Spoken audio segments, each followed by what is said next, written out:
नमस्कार दोस्तों, आपका फिर से स्वागत है हमारी इस नई वीडियो में नए श्लोकों के उच्चारण के साथ। परंतु श्लोकों के उच्चारण से पहले करते हैं थोड़ी सी वार्तालाप, थोड़ी सी ज्ञान की बातें। आज एक नया टॉपिक है। इस टॉपिक पर जब भी बातें होती हैं या जब भी मैं किसी अज्ञानी के मुंह से ये बात सुनता हूँ, मूर्ख लोग होते हैं, वो करते हैं मूर्खों वाली बातें। अपनी गलतियों को छुपाने के लिए भगवान के ऊपर ब्लेम लगाना शुरू कर देते हैं। मैंने बहुत लोग सुने, आपने भी सुना होगा कई लोगों से। बोलते हैं कृष्ण की तो 16,000 रानियाँ थी, ये था वो एक कैरेक्टर पर सवाल उठाने की कोशिश करते हैं। उसके पीछे कोई नहीं जाएगा। सुन लिया 16,000 रानियाँ थी, ये है वो है, बातें बनानी आती हैं, परंतु उसके पीछे का सच भी जानना चाहिए। और जब आप लोगों को सच मालूम होगा तो आप उन लोगों को जो कि ऐसी अज्ञानी वाली बात करते हैं जवाब दे सकते हैं, उनका मुंह बंद कर सकते हैं। कुछ को पता होगी, कुछ को नहीं पता है, तो उनके लिए मैं ये कथा बताता हूँ। दोस्तों, एक बार की बात है, एक नरकासुर दैत्य राक्षस था। उसको वरदान प्राप्त था, बड़ा ही पावरफुल था। उसने क्या करा, ब्रह्मा जी से वरदान ले लिया, शिव जी भगवान से ले लिया। ऐसे पहले ज़माने में तो लोग पूजा पाठ करके, हवन करके और कई सालों की तपस्या करके भगवानों से वरदान ले लिया करते थे। वरदान लेने के बाद क्या हुआ, ऑब्वियसली वो गलत था, दैत्यराज था, राक्षस था, तो उसको देवताओं के स्वर्ग पर कब्जा करना था। उसने वो भी किया, उसने पृथ्वी लोक पर भी कब्जा किया, उसने पाताल लोक पर भी कब्जा किया। वो तीनों का राजा बन गया। अब तीनों का राजा बनने के बाद एक घमंड की स्थिति हो गई। परंतु इन तीनों लोगों को राजा बनने के बाद या उस समय वो एक गलत कार्य करता था जो कि बड़ा ही तुच्छ कार्य है, जिसकी वजह से बाली भी मारा गया। तो वो तुच्छ कार्य था, वो उस राज्य की जहाँ भी वो लड़ाई करता था, युद्ध करता था, वहाँ की पुत्रियों को उठा ले जाता था, रानियों को उठा ले जाता था और उन्हें अपनी पटरानी या रानियाँ बनाकर रख लेता था, उनसे ज़बरदस्ती विवाह करता था। तो ऐसे करते करते उसने 16,000 रानियाँ बना ली।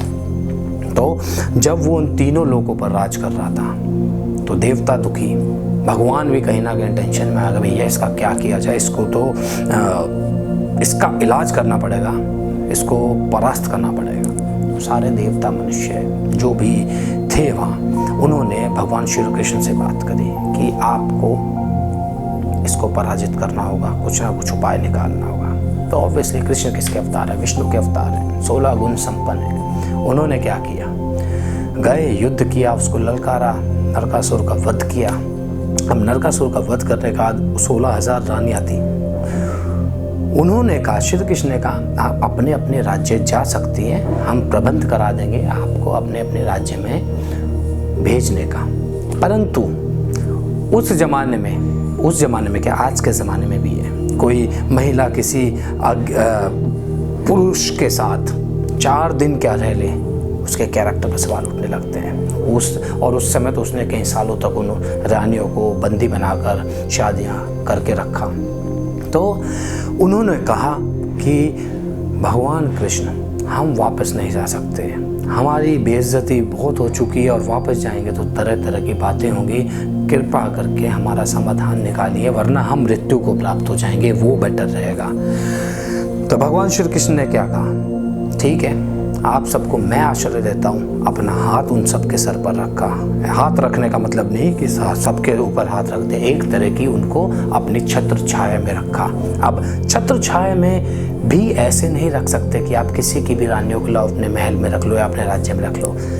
उसमें भी आप उसको विधि विधान के साथ ला सकते हैं, क्योंकि आप ऐसे लेके आ जाओगे तो लोग कहेंगे राक्षस की पटरानियाँ थी, मर गया तो उसकी बीवियों को उठा लाया, तो उस तरह की बातें दोबारा होंगी। तो उन सबको विधि विधान पूर्वक सबके साथ विवाह किया उन्होंने, एक इज्जत से अपने राज्य में लेके आए और उन्हें अपने राज्य में आश्रय दिया।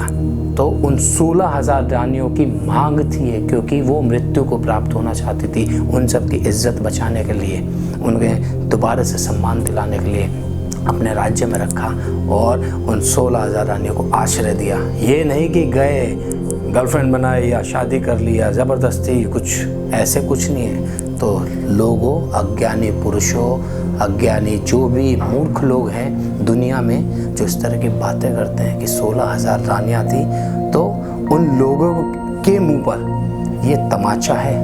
अगर आप लोग सुन रहे हैं ये चीज़, जो अज्ञानी लोग सुन रहे हैं, जो इस तरह की घटिया बातें करते हैं, और मैं दर्शकों से भी कहूँगा, ऑडियंस से भी कहूँगा, अगर कुछ लोग इस तरह की बातें करते हैं तो उनको उसका जवाब ये कथा सुनाकर दे दीजिएगा, तो उनका मुंह बंद करने के लिए इतना बहुत है। तो दोस्तों, अब बढ़ते हैं आज के श्लोकों के उच्चारण की ओर। थोड़ा सा आज मैं उत्साहित हूँ और एनर्जेटिक हूँ, तो ऊर्जा भरी हुई है। करते हैं श्लोकों का उच्चारण। तो बढ़ते हैं श्लोक नंबर 14 की ओर। न कर्तव्यम न कर्माणि लोकस्य सृजति प्रभु, न कर्म फल संयोगम स्वभावस्तु प्रवर्तते। इसका भावार्थ ये है, श्री कृष्ण कहते हैं परमेश्वर मनुष्य के न तो कर्ता के, न कर्मों के, और न कर्म फल के संयोग की रचना करते हैं। यह तो स्वभाव मात्र से ही होता है।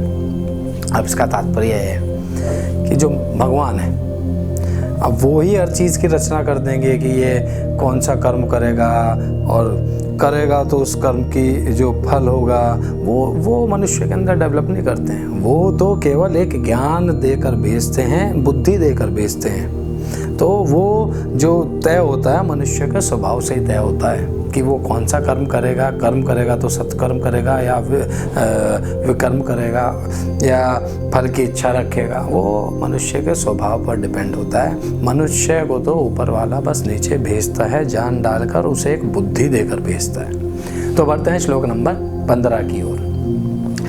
नादते कस्यचित् पापम न चैव सुकृतं विभु, अज्ञानेन न वृत्तं ज्ञानम तेन मृहन्ति जन्तव। अब इसका भावार्थ क्या है कि सर्वव्यापी परमेश्वर ना तो किसी के पाप के कर्मों को ग्रहण करता है और ना ही पुण्य के कर्मों को ग्रहण करता है। ठीक है, ये जितने भी अज्ञानी पुरुष हैं वो यहाँ जो पृथ्वी पर है अज्ञानी पुरुष, उनके अंदर ज्ञान तो है परंतु वो अज्ञानता की चादर से ढका रहता है, तो वो उसकी तरफ मोहित होते रहते हैं अज्ञानी पुरुष। अब यही पहले वाले श्लोक से थोड़ा सा रिलेटेड है कि भगवान थोड़ी भेजेगा किसी को कि ये अच्छे कर्म करेगा बुरे कर्म करेगा, उसके स्वभाव पर डिपेंड करता है। अगर वो पहले से ही तय कर देगा अच्छे करेगा तो सारे भगवान को, जैसे इसमें लिखा है कि भगवान किसी के ना अच्छा कर्म ग्रहण करेगा ना पुण्य कर्म, मनुष्य खुद के लिए करेगा जो करेगा, उसी से उससे का डिसाइड होगा कि स्वर्ग जाएगा, नरक जाएगा, मोक्ष की प्राप्ति होगी, ऐसे पर ब्रह्म की प्राप्ति होगी। तो भगवान किसी के ना पाप कर्म को ग्रहण करता है ना पुण्य कर्म को ग्रहण करता है, वो तो एक इंसान को भेजता है। कुछ इंसान ऐसे हैं जो अज्ञानी है ना, बुद्धि उनके अंदर भगवान ने दी है, बस वो ज्ञान की चादर से ढकी हुई है। तो बढ़ते हैं श्लोक नंबर 16 की ओर। ज्ञानेन तु तद ज्ञानम येषाम नाशित आत्मन तेषाम द्वितीय व अज्ञानम प्रकाशयति तत्परम।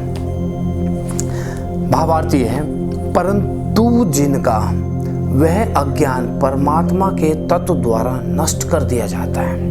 अब जो इससे पहले अज्ञानी जन को बोला था कि वो ढका हुआ रहता है उनका ज्ञान अज्ञान की चादर से, इसमें यह है परंतु जिनका वह अज्ञान परमात्मा के तत्व ज्ञान की चादर से नष्ट हो जाता है, तब जाकर वह जो ज्ञान है ना परमात्मा पर ब्रह्म तत्व के रूप में सूर्य की तरह प्रकाशित हो जाता है। भाई जब अबुद्धि की चादर ही हट जाएगी, अज्ञान की चादर हट जाएगी, तो मनुष्य फुल ज्ञानी हो जाएगा, तो उसका ऑरा भी ऐसे प्रकाशित हो जाएगा जैसे सूर्य चमकता है। अब ऑरा प्रकाशित हो जाएगा तो उसे परम तत्व की प्राप्ति हो जाएगी, तो पर ब्रह्मा की तरह उसका ऑरा वह मनुष्य पूरा ज्ञान से प्रकाशित हो जाएगा सूर्य की तरह। तो बढ़ते हैं श्लोक नंबर 17 की ओर। तद बुद्ध्ययस्त यदात्मान अस्ति निष्ठा परायणा गच्छन्ते पुनरावृत्तिम ज्ञाननिर्धूत कल्मषा। इसका भावार्थ ये है कि जिनका मन तद्रूप हो रहा है, जिनकी बुद्धि तद्रूप हो रही है और जो परमात्मा में निरंतर एकाक हो रहे हैं, जिनकी बुद्धि एकाक हो रही है, ऐसे पुरुष ज्ञान के द्वारा पाप रहित होकर परम गति को प्राप्त हो जाते हैं, परम तत्व को प्राप्त हो जाते हैं, पर ब्रह्म की प्राप्ति हो जाती है, पर ब्रह्म की प्राप्ति हो जाती है। तात्पर्य है जिनका मन भगवान में लगा है, निरंतर लगा रहता है, जिनकी बुद्धि विवेक भगवान में लगी रहती है, वो भगवान के बारे में सोचते रहते हैं। भगवान के बारे में भी वो सोचता है जो निरंतर अच्छे कर्म करता है, सकर्म करता है, तभी भगवान के बारे में। कर्म योग, कर्म संन्यास दोनों एक साथ ही आए। तो जो नित्य कर्म करते हुए भी हमेशा निरंतर एक ही भाव के रहते हैं, ऐसा नहीं कि आज उनका मन विचलित हो गया, नहीं आज भगवान तूने गलत कर दिया, भगवान तूने कभी सही कर दिया, नहीं, वो निरंतर एक ही बुद्धि से भगवान में एकाकी होकर लगे रहते हैं, तो उन्हें ज्ञान की प्राप्ति हो जाती है। उस ज्ञान की प्राप्ति से क्या होता है, उन्हें परमात्मा की प्राप्ति हो जाती है, परब्रह्म के परम तत्व की प्राप्ति हो जाती है। तो ज्ञान मिलता है ना जब आप निरंतर भगवान में लगे रहते हो, और ज्ञान मिल गया तो क्या चाहिए उसके बाद, ज्ञान ही भगवान है, भगवान ही ज्ञान है। तो दोस्तों आज के लिए इतना ही, मिलेंगे अगली वीडियो में नए श्लोकों के उच्चारण के साथ। तब तक के लिए राधे राधे।